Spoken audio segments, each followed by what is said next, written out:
Bonsoir monsieur, une fois de plus.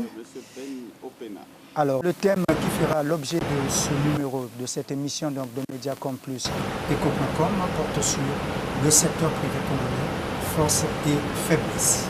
Mediacom Plus, c'est aussi le portrait. Et pour ce numéro, nous allons découvrir donc qui est notre invité de ce numéro de Mediacom Plus Eco.com. Reflète-t-il le secteur privé congolais? Je vous laisse le découvrir.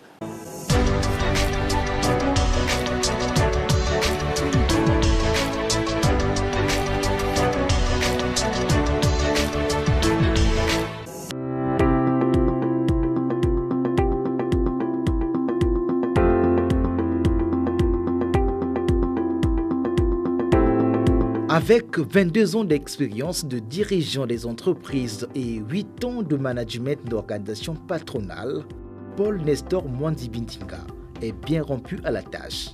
Diplômé des centres de formation des professions bancaires et Centre universel de formation des cadres d'administration des entreprises, il a été directeur général de la Univers Électronique, société spécialisée dans l'installation des équipements industriels, la gestion des parcs de climatisation et informatique de 1996 à 1999.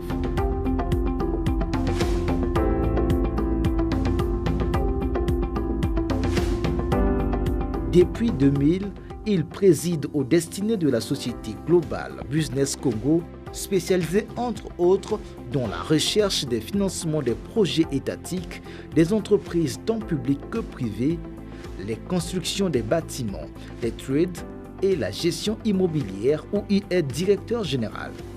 Fervent défenseur des causes justes, il crée le Congrès des chefs d'entreprise du Congo, une organisation patronale dédiée à la promotion et le développement des entreprises congolaises, à la défense des droits et intérêts de ses membres. Il est aussi président de la plateforme San Business, plateforme du secteur privé de la lutte contre la malnutrition depuis 2020.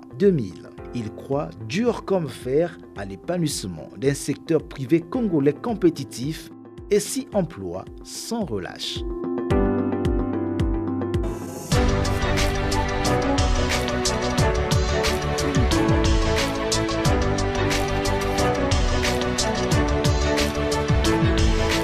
Monsieur le directeur général.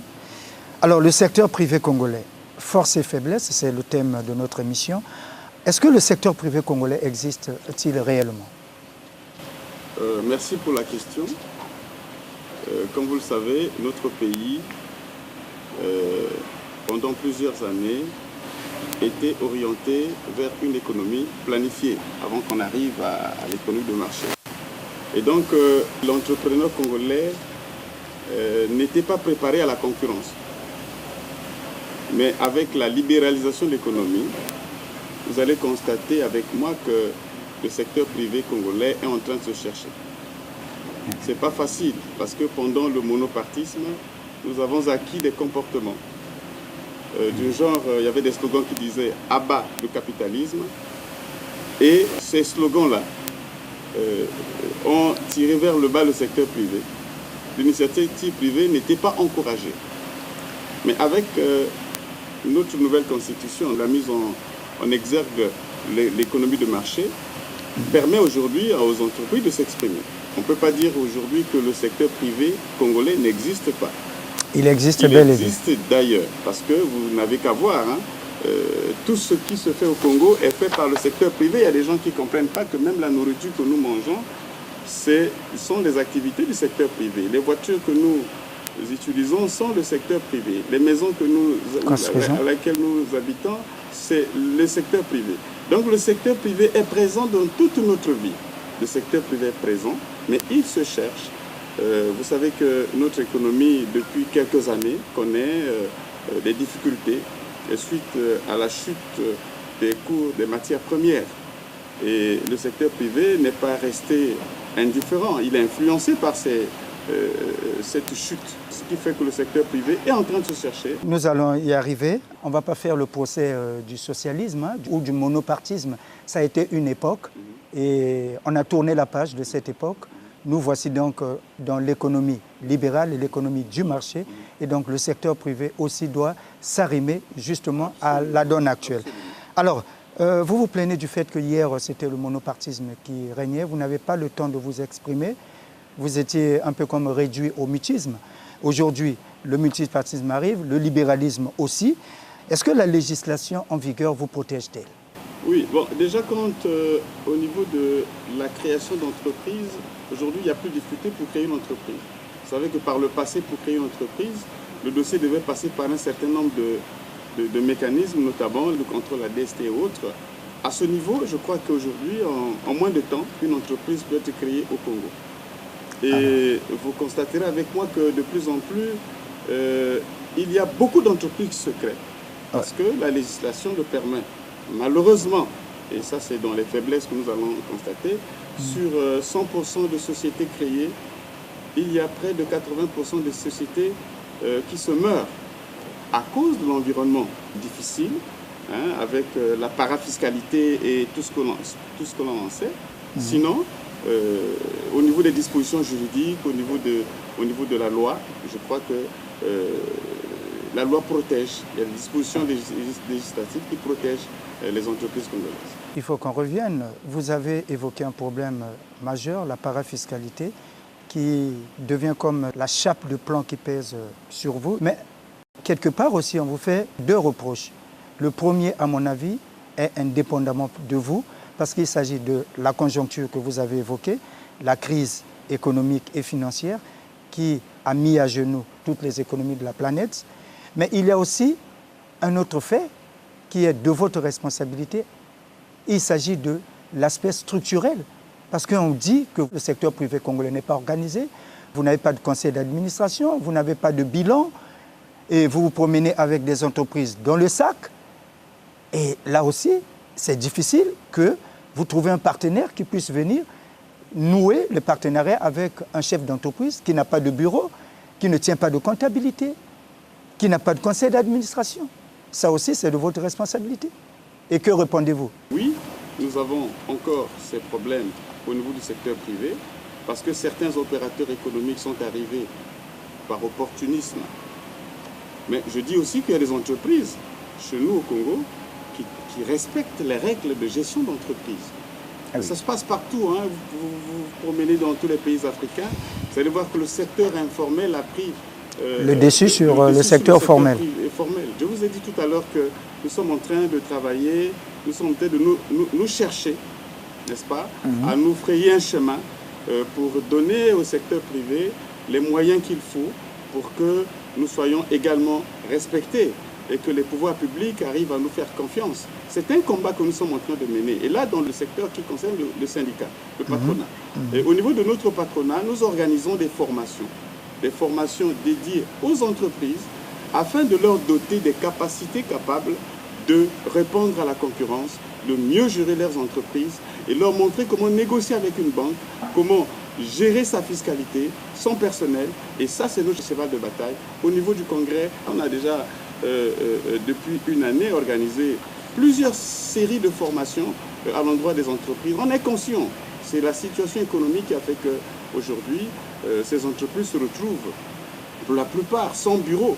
Comprenez avec moi qu'une entreprise qui a travaillé avec l'État, je prends le cas des entreprises qui ont travaillé avec l'État, qui depuis 6 ans, depuis 7 ans n'ont pas été payés et ils ont été obligés de fermer leurs entreprises.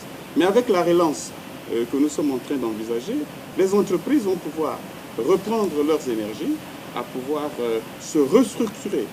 Mais il y a des entreprises structurées qui ont résisté contre tous les assauts conjoncturels. Je peux vous assurer qu'aujourd'hui, la situation est prise en main. Les opérateurs économiques sont en train de travailler à se mettre à respecter les règles de gestion d'entreprise. Respecter les règles de gestion parce qu'un autre reproche qui vous est fait, c'est que ces entreprises-là ne travaillent pas avec des spécialistes. Raison pour laquelle, chaque fois qu'ils ont monté un projet, négocié un financement auprès d'une banque, écoutez, les banques ne sont pas des enfants de cœur. On crée une banque pour se faire du bénéfice. Alors, si vous êtes en face d'un chef d'entreprise qui vous amène un projet non bancable, parce que monté par un non-spécialiste, à ce moment-là, il est difficile pour une banque de vous venir en aide. J'espère que vous avez introduit effectivement cet aspect dans les formations que vous donnez aux entrepreneurs. Absolument. Dans notre structure, nous avons 2 coachs spécialisés dans ce domaine-là, oui, qui ne font que la formation des entreprises. Vous parlez des banques, oui. Nous avons des banques, c'est vrai, dans notre pays, mais je vous dis que c'est des banques commerciales. Ah, mais la majorité, hein, ça on ne le cache pas. C'est des banques commerciales. Et vous savez qu'on ne peut pas développer les entreprises avec les banques commerciales qui nous donnent que des avances sur facture. La plupart des dossiers que l'on dépose pour le financement, la plupart du temps, n'arrivent pas à bon port, simplement parce que nos banques projets à court terme. Et c'est pour cela que, au niveau du Congrès des chefs d'entreprise du Congo, nous sommes en train de travailler beaucoup avec l'extérieur. Beaucoup avec l'extérieur. Nous avons des partenaires financiers qui sont prêts, des banquiers qui sont prêts à venir s'installer au Congo. Mais, M. Ben Opena, vous savez, avec tous les problèmes que nous avons avec le franc CFA, n'est-ce pas, avec la monnaie d'échange, nous avons des problèmes. Les investisseurs sont un peu frileux et ils pensent que ce n'est pas facile de pouvoir s'installer au Congo et gagner de l'argent. Mais cependant, notre démarche vise à convaincre et les pouvoirs publics à se mettre dans les normes, à respecter un investisseur qui arrive pour placer son argent, à lui donner des assurances nécessaires, afin que si une fois il donnait de l'argent à une entreprise, qu'il soit payé. Tout va ensemble avec l'environnement économique. Tout à fait, tout à fait. Le climat des affaires. Le climat des affaires dont on évoque tout le temps. Et notre effort au niveau du Congrès, c'est d'être une véritable force de proposition. Ça fait bientôt 2 ans que nous travaillons avec le gouvernement. Nous nous efforçons à être véritable une force de proposition et non un syndicat qui passe son temps à faire des réclamations tapageuses. Parce que nous pensons que les pouvoirs publics et nous sommes des partenaires. On doit échanger, on doit discuter, on doit regarder tous dans la même direction pour le bien-être social des Congolais. Parce que les pouvoirs publics prennent des décisions, mais qui les applique? On parle aujourd'hui de l'économie, on parle aujourd'hui de l'agriculture, on parle aujourd'hui de l'industrialisation. Mais ce n'est pas le gouvernement qui va industrialiser. Non, c'est le secteur privé. Ce sont les entreprises. Donc, le rôle du secteur privé, c'est le rôle moteur de l'économie et du développement. Parce qu'on ne peut développer un pays sans le secteur privé. Impossible. Nous regardons ça ailleurs. Bien sûr. Les grandes décisions se prennent avec les partenaires du secteur privé.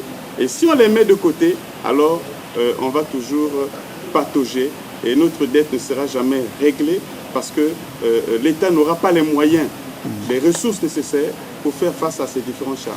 Voilà un peu notre point de vue à ce sujet. Alors, je pense que vous évoquez là un problème majeur, la part des pouvoirs publics.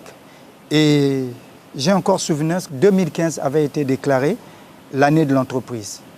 Et au cours de cette année aussi, beaucoup de réformes ont été mises en place.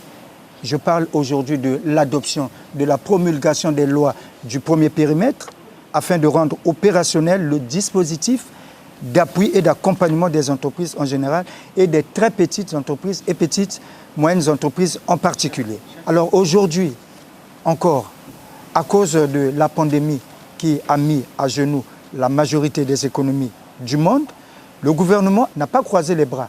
Le gouvernement a pris d'autres mesures, notamment avec le dispositif de FIGA, ce fonds qui a été mis en place justement pour accompagner les opérateurs économiques. On a mis en place le club de Brazza grâce aux efforts du président de la République, une fois de plus, qui a mis à la disposition des opérateurs économiques plus de 300 milliards de francs CFA. Je pense que le gouvernement joue sa partition. Et vous, est-ce que vous avez saisi ces opportunités des pouvoirs publics pour vous développer? Bon, il faut d'abord encourager le gouvernement, le féliciter pour les initiatives que le gouvernement a prises en ce qui concerne la mise en place du FIGA. Nous, personnellement, travaillons d'étroite collaboration avec cette structure parce qu'elle vient en appui du financement des entreprises. C'est ce que nous avons toujours recherché, parce que la plupart des entreprises que nous avons chez nous pouvaient avoir des projets, mais n'étaient pas accompagnées. Mais il reste à savoir si le gouvernement de la République, en mettant en place le FIGA, lui a donné les moyens nécessaires pour répondre à cette obligation qui consiste à apporter un soulagement aux entreprises. Et bien sûr, avec la Banque postale du Congo, il y a un partenariat et une cérémonie a été organisée à propos. Bon, mais une cérémonie organisée... Oui, pour l'intention justement des opérateurs économiques, pour leur dire, désormais, si les projets sont validés, à ce moment-là, via la Banque postale, vous recevez des financements. Bon, pour nous, c'est resté encore comme un discours. Nous attendons la faisabilité parce que nous avons au niveau du Congrès des chefs d'entreprise du Congo un département qui s'occupe des projets et nous avons une banque des projets. Ça fait partie de notre challenge.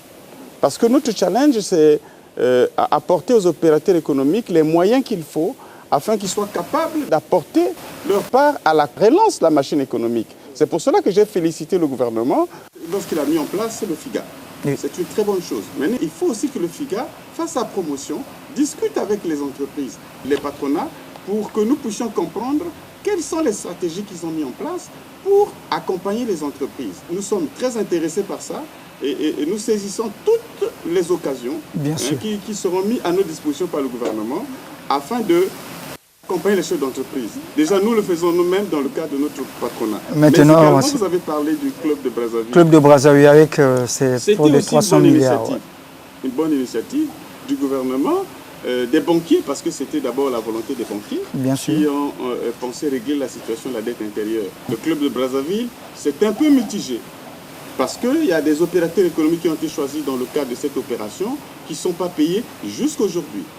Ah bon. Et il y a les opérateurs économiques qui attendent le paiement global de l'enveloppe qui devait leur être allouée, qui ne sont pas encore payés. Et nous attendons également qu'un bilan soit fait sur cette opération. Au niveau du Congrès des chefs d'entreprise du Congo, nous nous battons à ce qu'il y ait l'équité dans le traitement des dossiers, parce que tous ces opérateurs économiques ont participé à la commande publique, ont réalisé des travaux, ont des dettes vis-à-vis de l'État. On va aborder un autre sujet, mais sinon, qui colle justement à ceux dont vous évoquez ici, vos rapports avec ces chambres de commerce, vous, le secteur privé. Nous voulons une chambre de commerce dynamique, une chambre de commerce de proximité, une chambre de commerce qui a un fichier réel de l'ensemble des acteurs économiques de Brazzaville, de Pointe-Noire et de partout où il y a des chambres de commerce. Nous voulons une chambre de commerce tout près des entreprises, qu'on connaisse qui sont installés à tel endroit, quels sont leurs problèmes, échanger avec les entreprises, leur apporter des solutions ou des propositions de solutions afin que notre économie puisse se relever. 2020, 100 milliards sollicités et 113 milliards obtenus. Alors, les retombées de cet emprunt obligataire de 2020, parlons-en. Mais je dois d'abord commencer par féliciter l'État qui a accepté de lancer un emprunt obligataire qui était structuré sous deux formes.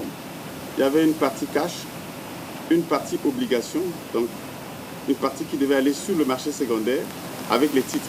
Voilà. Et dans cet emprunt obligataire, et les difficultés que cet emprunt a connues, c'est ce qu'on a appelé la pondération zéro, les exigences, l'engagement de l'État à respecter ses obligations vis-à-vis des créanciers. Parce que l'argent de l'emprunt obligataire, ce n'est pas l'argent du trésor public au départ. C'est l'argent des banquiers. C'est-à-dire ces banquiers-là qui acceptent d'apporter de l'argent qui souscrivent à cet emprunt. Et pour financer les entreprises, pour financer l'État. L'économie. Ouais. Donc cette opération a marché, je dis a marché parce qu'elle a permis d'avoir 50 milliards de cash et 113 milliards qui devait aller aux obligations, en titre, n'est-ce pas? Et malheureusement, dans cette opération, on connaît des difficultés aujourd'hui. Les entreprises qui ont été retenues dans le cas de cet emprunt ne sont pas, jusqu'aujourd'hui, payées tel que ça a été fait. Parce qu'il y a eu un comité de pilotage qui avait travaillé sur ce dossier après avoir reçu les conclusions du cabinet d'audit. Si le gouvernement aujourd'hui arrivait à écrire à la COSUMA pour dire renvoyer les créances qui ont été signées par le ministre sortant, alors vous êtes d'accord avec moi que ceux-là qui nous refusaient la pondération zéro vont avoir raison. L'entrepreneur qui a été engagé dans le cadre de cette opération doit être informé par écrit par le ministre des Finances que tel dossier, voilà, nous l'avons traité, mais ce n'est plus possible parce que le ministre sortant, par rapport à son pouvoir discrétionnaire, a signé une convention avec les entreprises. Ça veut dire que les entreprises qui sont lésées peuvent aller au procès. Problème, il faut appeler les acteurs qui ont participé à cette opération. Bien sûr. Pour comprendre pourquoi ces créances ont été retenues. Alors, ce que nous voulons, nous connaissons bien le ministre actuel, Rigobert Ondeli, que nous félicitons d'ailleurs, que nous connaissons le dynamisme. La rigueur. Je souhaite que, à des pareilles occasions, qu'ils mettent, n'est-ce pas, tout le monde ensemble, pour qu'on regarde ensemble, pour ne pas qu'il y ait des lésés. On évoque l'aspect marché public. Est-ce qu'aujourd'hui, le secteur privé est associé? Aujourd'hui, vous allez sillonner à travers les ministères. Et allez-y à la RMP, combien de marchés publics sont publiés? Et est-ce que la difficulté que nous avons aujourd'hui, il y a comme l'omerta. L'omerta, personne ne parle. Les autorités ne parlent pas. Donc, est-ce que c'est une faiblesse au niveau de la RMP? Est-ce que c'est des problèmes de budget? Mais de plus en plus, nous sommes revenus à la case départ des marchés de gré. Il y a un ministre aujourd'hui du contrôle d'État, mais je pense que ça fait partie de ses prérogatives de regarder cet aspect de transparence dans la passation des marchés publics. Je dois vous dire que nous, au niveau du Congrès, nous travaillons d'étroite collaboration avec ce ministère. Nous allons terminer par la plus grande réalisation du secteur privé congolais aujourd'hui. Si on vous posait cette question, que diriez-vous? Vous n'avez qu'à regarder, lorsqu'on a commencé à faire confiance aux Congolais, dans le cadre des municipalisations accélérées. C'est vrai, les gens vont dire qu'il y a eu des éléphants blancs, mais il y a des explications à donner à cela. Vous avez vu les préfectures être construites par des Congolais. Vous avez vu des départements se transformer. C'est vrai qu'il y a eu l'apport de certains étrangers, mais les Congolais se sont mis au travail. Vous vous rendez compte? C'est comme ça qu'on mesure la capacité du secteur privé. Et pourquoi certains projets n'ont pas été achevés? Simplement parce que les finances ne sont pas allées ensemble. Vous comprenez que... C'est indépendamment des pouvoirs publics, c'est la crise. La crise qui est arrivée. Mais c'est ce tort-là, parce que la plupart du temps, on s'attaque aux opérateurs économiques, mais les gens qui le disent n'ont pas les éléments probants pour affirmer que les opérateurs n'ont pas fait leur boulot. C'est vrai, c'est vrai. Ah, mais dans le vrai, il y a aussi l'ivraie. Il y a aussi effectivement les opérateurs qui ont abusé. Voilà. C'est vrai, c'est vrai. Il y a des opérateurs économiques qui se sont comportés comme ce qu'on appelait des opérateurs économiques véreux. Véreux, voilà, il y en a eu, mais seulement parmi eux. C'est dans tous les secteurs, même dans votre secteur des journalistes. Mais bien sûr, des véreux. Les antivaleurs. Vous avez partout des véreux. Il manque toujours. Mais ce n'est pas la marque de fabrique du Congo. Partout ailleurs aussi, il y a toujours des opérateurs économiques véreux, mais il y a des opérateurs économiques qui font réellement leur travail. Ils sont nombreux déjà. Bien sûr. C'est comme ça que je vous ai dit que le secteur privé est en train de se rechercher petit à petit. Vous pouvez leur faire confiance. Dans notre entreprise, nous avons des formations spécifiques. Le contrat que nous avons signé avec le patronat turc, n'est-ce pas, permet aux entreprises et aux jeunes Congolais d'aller apprendre dans les domaines spécifiques que nous ne trouvons pas ici. Alors, c'est l'effort qui doit être fait par tout le monde, le secteur privé, les pouvoirs publics, la société civile. Devons nous mettre ensemble pour que nous puissions apporter tous notre pierre à l'édifice, à la construction de notre pays.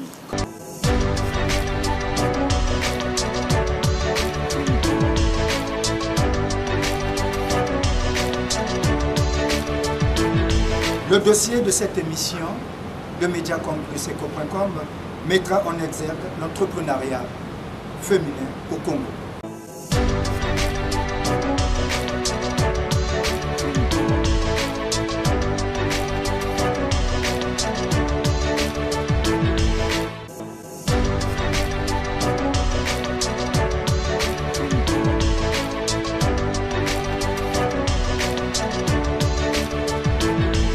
Observons à présent les positions boursières, notamment le comportement du franc CFA par rapport aux autres monnaies.